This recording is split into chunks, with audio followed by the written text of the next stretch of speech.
This is Borderlands 3. We're here on Xbox Series S where the game is optimized. And we're actually getting some really good results. So this is 1440p, a dynamic resolution scaling 1440p, at 60 FPS with HDR support. Be sure to like the video. Subscribing is great as well. So yes, Borderlands 3, third main entry within the Borderlands series. The wild, over-the-top shooter-looter that just keeps on kicking. So this game featured a number of unique, well, basically DLC missions to expand the scope of the experience past the regular release, but also had a very meaty initial offering that has just tons of replay value, whether you're going back to work through different classes, exploring the world, or taking in the bazillions of different quests that are present, from the main story to the side story to wild little extra events and leveling things that you can do.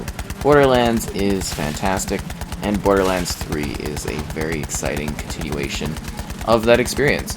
It really is kind of visually rather stunning, and that is due part to its cel-shaded-esque visuals. That's right, it has a styling that really does look distinctly as if it is a cel-shaded styling, and I think that is fantastic in its application, and I think it looks really, really good. I mean, I quite love the visuals of this experience. You get to make a crazy character with tons of different skill options. And like I said, there's different classes. And then you can pick up trillions, I think, of different guns that are like procedurally generating weapons. So you're never, ever running out of things. And then you can go to like all of these crazy different locations across these different planets. It's honestly kind of a little nuts just how much is actually present within this region. It kind of is just absolutely insane. Oh, Pandora, I didn't want to back all the way out of that. But seriously, like, you can go to just, like, all these different places. Like, Pandora, which was always, like, the setting of all the different games, is now but just a small map and an overall expansive offering that, you know, kind of spans all of these different locations. It's kind of amazing, actually, if you think about it, just how much the series has grown. And I can't wait to see where they head next. The Sanctuary, so that's kind of the main area is the Sanctuary ship, so you can kind of go here and then you can use it as a place of operations, which is pretty cool. So yeah, you travel around by finding fast travel points, or if you're allowed to fast travel in certain areas, you go out and you instantly travel there. But yeah, it's a crazy game featuring wild, wacky, over-the-top characters, unique perspectives, crazy action, and just insane moments as you go across a solar system doing just weird things. It has a very quirky cast, as I've mentioned, of new characters and also a lot of returning characters. Surprises here or there. You'd be actually shocked if you've played some of the supporting supplementary Borderlands material that there is, well, you know, some other characters from some other kind of spin-off things that pop up too, which is pretty cool in my book. So yeah, there's just like a lot for you to do, a lot for you to see, a lot of fun to be had, whether you are exploring with a variety of different vehicles, or if you're on foot shooting and causing mayhem. The Borderlands is always filled with weird things for you to do, and crazy things for you to see. It really is just an absolute blast, and I love this third entry. I didn't necessarily find the humor as engaging as previous Borderlands games, but I think that's also because I've gotten a little bit older too, which might be a thing, so keep that in mind. But yeah, it's got like these day and night cycles, these gorgeous visual planets. Is no one gonna answer this door? Is this for real, guys? Come on, you know, I'm out here trying to put in a call, and you know, I don't get any support out here. It's kind of a little ridiculous. But yeah, this is just like literally a starting area on Pandora. Like, the universe is, it's just like, well, I guess it's more like a solar system. It's just filled with different activities and things to do, and it all looks really, really great on the Series S. I mean, obviously, when the action starts going off, you might notice, you know, some resolution changing a bit, but for the most part, it does seem to actually hold pretty steady. But there can be a lot of crazy particle effects going on. There can be a lot of destruction, a lot of shooting, a lot of mayhem. It's just a really, really great game. It's very well done. You know, even the side extra content, the expansions, I think are pretty worthwhile. They bring some chunky extra additions to this package, which is nice.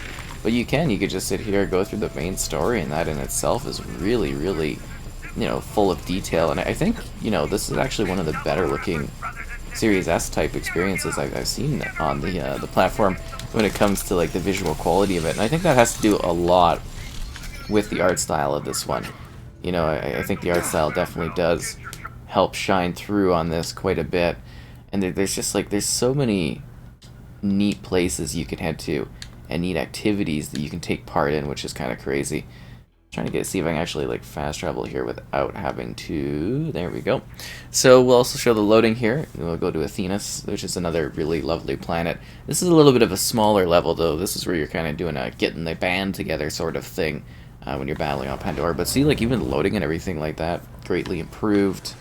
Looks like it's still nighttime, which is kind of wild, but yeah, you just really get to visit some crazy locations, blast an array of different enemies. You're taking on these social media twin cultist individuals, which I think was a bit of a weird direction for a boss. I guess it makes sense if you're kind of reflecting with regular society, I suppose, but yeah, they were always a bit strange. There's still stuff to do with the vaults, and there's overhead things. So vaults are like these, you know, big parts of the Borderlands universe, where you are basically out there kind of going for loot. Like, I mean, the whole game's based around loot, and vault hunting is like basically like tomb raiding. I should also mention on top of the visuals, since again, there's only one option for the visuals, which we mentioned, but you can also adjust the field of view and the vehicle field of view if you'd like to as well. There's also split screen play if you want to play with others locally, which is a nice touch. And this is a game that you can play alone or with others. You can jump in and do it all solo if you'd like, but the real fun of the experience is diving in and playing with other players. It's like, seriously, like I just said there, it's meant for cooperative play. You know, a group of you can go in and just tackle all the scenarios. You can find quick matches online if you'd like to hook up with other players doing stuff. There's like additional options for like kind of replaying with harder difficulties, that New Game Plus, some might say. And yeah, it's just a very well done package that I think offers tons and tons of gameplay value. Like, Borderlands is just a series that you can spend too many hours playing, and I would highly suggest going back and playing the other ones, because those ones were also improved greatly, and they still look pretty good too to this day. I think they're quite nice. So I think there's a lot to love here, and a lot to enjoy as you go through the story. Like, I might make it seem pretty simple, but as you're grinding up your initial levels and you're having to work through this area, you know, it can be quite challenging, where you're trying to face off against all these different foes, you know, and have all these different battle scenarios. It's kind of just cool going across like planet to planet, facing off against enemies, getting new guns, taking on new challenges and stuff. It's that aspect of it for me is just really, really cool. I think they handle that quite well. Different grenade types too, different class types on top of that, the different weapons you can have. Like, it is just absolute mayhem. Like, are you seeing that I am cooling this gun down on a reload by shooting it with another gun? Like a water gun? Now, if I don't know what insanity is, it's probably that. That's insanity. There's also like pizza guns, and it's ridiculous. What can I say? Like, the procedural aspect of this, you literally can end up with just like the most random, impossible weapon combinations you could ever dream of or imagine. And then on top of that, you know, you got modifications for your classes. You've got different like skill trees for each of the classes that you can go up if you want to change things up further. You can constantly be getting new weapons. Like, seriously, you never get attached to weapons because you get a new one all the time. You just throw away the old one. The looting aspect of it is really what makes this so fun, is that you just keep coming for new loot opportunities over and over again. Not to mention going and fighting crazy bosses that are absolutely hilarious. Seriously, they've got some of the funniest boss elements that you could imagine in this franchise. They go all out. And while I don't know if this one necessarily was as, you know, hilariously hubris as other ones, I still think this one kind of hit the mark there. Why does it do that when I kind of try to go there? It's a little awkward sometimes to do the fast traveling because it like shows the sanctuary. Okay, the Floodbore Basin. Okay. Let's see, can we fast travel up there? Nice. So this map is always the one to kind of showcase because it's really cool, it's swampy, it's creepy, it's evilish, but it's also the one that typically does the worst for tackling, like hitting performance and whatnot. So it's always a good idea to showcase this one. But it does seem to be running relatively smooth and everything like that, which is great on Series S. And then also like looking pretty good. Oh, look who it is! A titan of industry. But yeah, you've got skill perks to level up. You've got, you know, really cool planet locations to visit. Lots of challenges to take on. It all seems to load pretty well. So yeah, you're probably going to be noticing little dips here or there. And yeah, you can kind of do this on vehicles, on foot. It seems like there's not really too much pop-in on this as well, which is nice. It feels like a bit more of a seamless open world, which is pretty cool. Like, I think they handled the scale and the wonder pretty good in these series. And if you played Borderlands 2 and Borderlands 1, obviously, you know, there's more story aspects to a lot of the important characters that you probably love from those games. Just kind of evolving and changing and dealing with, you know, losses and whatnot that are present. That's just kind of how stories go, and it's this is strangely, like, it's not like mature, like it's really kind of immature humor, but I think there is some maturity within the actual story that is present as well. Like, I really do, you know, love these Borderlands games. I think they are a lot of fun, and I think this is just a really good kind of next entry in this series. That's what this is. I don't know if I necessarily have the same kind of crazed love as I did for, you know, the first couple there. I wasn't huge into the pre-sequel. I enjoyed it, but I wasn't huge on it. But this one, you know, I still certainly was like, this is a fun game. It was a lot of good time just kind of like sitting there, grinding through it, trying to get the levels going, taking on all the bosses. Because seriously, some of those bosses, if you're not like if you're under-leveled and stuff, they will give you a run for your money. I mean, I've kind of earned, I guess you would say, the ability to be sitting here all lazily, easily one-shooting people, because, you know, some of them are going to be a lot, I guess spongier would be a good kind of terminology for that. The Fat Cyclone. I don't want to do that. But yeah, they really can be quite spongy, these enemies, if you are a lower level. And that's part of the fun of it, is leveling up, getting new weapons, and being able to do more and more damage as you progress against crazy things. Or, you know, it also helps to get a pal or two, or find people online to fight with, because they will definitely give you a little bit of an advantage as you take on the many menacing foes that are present within the world of Borderlands 3. And I am obviously hoping that at some point down the road we hear about another Borderlands experience, because it took a very, well, I mean, we've got Tiny Tina's kind of Wonderland thing coming, but I'm calling that more of like a standalone or a spin-off, I guess you would say. I mean, that one's on the horizon as of the time of doing this, so it might be out by the time you're watching this, but, you know, that's something that's present too. Am I actually dying here? That's kind of funny. Is that corrosion damage? Corrosional damage will do that to you, you know? It'll just eat you alive. That's why we got shield and health.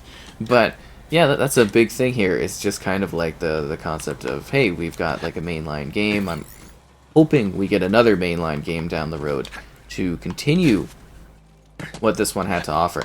I think that would be absolutely spectacular. And, you know, even for now, I'm sure Tiny Tina's will be kind of fun. So it should be intriguing to see, you know, kind of how that one turns out and what that one does. But I'm really kind of looking forward to a Borderlands 4, I guess you would say at this point. I'm kind of thinking forward. And the gap between 2 and 3 was, you know, extremely long. It took a while, but when it finally came, I think they did actually deliver on it, which was pretty cool. I mean, it was more of kind of what we're used to. But what are you expecting? That's Borderlands. You know, it was basically and mostly just taking the concepts and the gameplay that we love and just expanding upon it in super exciting ways, offering more customization, more challenges, more things to do, and that is really all you can ask for, I think, within this franchise, is just, hey, I want more adventures to have, I want more things to shoot, I want more things to do. So I would say at that part I was certainly fulfilled by the offerings here, and I think they did a pretty good job on it overall. See, even now, you know, coming in here and checking out some new areas, I guess. Mostly work on story, you know. It's reviewing. It's a lot of effort to get through everything, right? But yeah, I'm hoping I'm kind of showing this game off and talking about it a bit. I mean, I think the results here on the Series S are kind of wonderful. It is interesting in comparison to, like, you know, the Series X, where you get like 2 modes. You know, you get performance and equality. It gives you up to 120. So it would have been nice to have a higher frame rate mode on, you know, also the Series S, but I'm not going to complain, because I think this is a really good way to play this game. I mean, this looks good, especially for the Series S, you know, having faster loading, having like a 1440p resolution cap, I think is actually pretty wonderful because it's decently clear. You know, the art style really lends itself well to that. You might notice some more slightly jaggedy-esque lines around things, but I don't think that's going to be, you know, a big difference for most folks. I don't even think they'll probably actually care or notice that sort of thing, so keep that in mind that, like, I think most will be not aware of any flaws on this game, that's for sure, from the visual aesthetic of it. Just because, again, the art design and the art direction for this series is very smart, very creative, and that works out perfectly well for it. We've got a... Looks like we got this area. This is an offshoot. So this mission, you're kind of going to different spots in it, if that makes sense. Like, you're going to different offshoot areas. This one, I've been to this spot. Have I not? This will take a quick look-see at it. The Voracious Canopy. I swear I have been here before. I think this is like a crash ship thing. Might be crazy. I don't know. But yeah, and even like just the faster loading and stuff on the next-gen consoles, I think is really nice for this game. It still probably might take a sec for some areas. But, you know, keep in mind that is because this is a fairly ambitiously big game. Like, the areas you visit are quite large and filled with crazy things to deal with. Seriously. You never know what kind of crazy monsters you're going to get. And the challenge will be coming in here as a low level if you're playing this for the first time. And you'll be like, wow, there are a lot of creatures and enemies to fight with guns that don't really kill them that much. And then you have your better guns and you can come back like I am and just go pop, pop, pop, and they'll just explode like it's nothing. Because that's what I do. I got it going on. I've delivered. I've worked. And now I can just basically kill a lot of things, which is pretty good, right? But yeah, I think the world sort of holds up well. I think it looks really good on the next-gen consoles. I'm glad this was properly optimized. I mean, it was kind of a no-brainer considering how big of a game it is and the fact that they, you know, released so late in the generation. I'm kind of hoping we do get a main entry, you know, before the end of the next gen. That would be quite nice, but obviously it takes a lot of time to put this stuff together, and I'm sure there's other focuses, and who knows, they might literally just decide to do further expansions and stuff to this one, which I don't think would be the worst thing in the world. Kind of actually not even sure how they would specifically, you know, upgrade this further, except for more and more content, and they've already got like a great base here. You'd have to really do some crazy things. I mean, even story-wise, I think technically they've kind of... I mean, you can always do more. There's always something new you can do, right? But I do think they kind of finished it felt like a concluded story almost. Like, not concluded, but it was kind of like, okay, we wrapped up all this stuff. So I would be very interested to see where they take things further. And you say concluded, but then there's all these expansions. The expansions are always just crazy things. They always do, like, different stuff with them, you know what I mean? Like, if you played other Borderlands games, they'd be like, oh yeah, I get you. Like, it's just nuts. Like, one of them is like a wedding. It's not necessarily, like, it continues the story, but it doesn't, like, push forward the main story. It always does something crazy and different. And I think that's actually a cool part of the Borderlands experience, is being, like, kind of crazy DLC. Are they cracking up next? You know, what's gonna happen next? And I think that's the exciting part of it. So yeah, Borderlands 3 ain't no rest for the wicked, with a third main release, because you gotta remember there's the pre-sequel, and then we got Tiny Tina's kind of Wonderland thing coming up here. So that should all be interesting. And who knows what kind of curveballs they'll throw at us in the future.